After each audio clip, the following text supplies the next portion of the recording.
If you want to start earning or donating Robux in Roblox, hit that subscribe button now because this guide will walk you through everything you need to know to get started in PL Donate. Open Roblox and search for Plays Donate in the search bar. Once you're inside the game, you have two choices. You can donate Roblox to others, or you can set up your own stand to receive donations.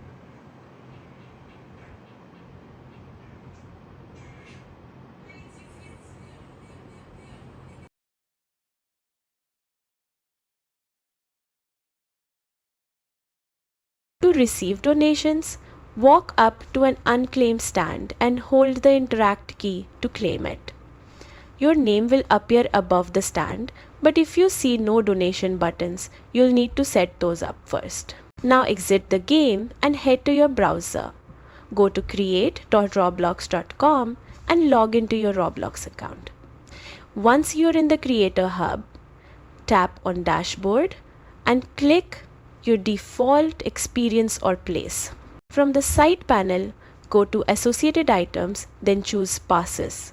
Tap on Create a Pass, upload an image, give it a name like Thank You or Epic Support, and then click Create Pass. Once created, select your pass again, then go to Sales. Enable item for sale and set the price. This is the amount someone will donate. Save your changes and your pass is now ready. Go back to PS Donate. Claim your stand again and you will now see donation buttons showing the Robux amounts you added. People can now donate to you easily. You can create multiple passes with different prices to give people more options to support you. And that's how you play Please Donate in Roblox. Want more easy Roblox tutorials like this? Hit that subscribe button.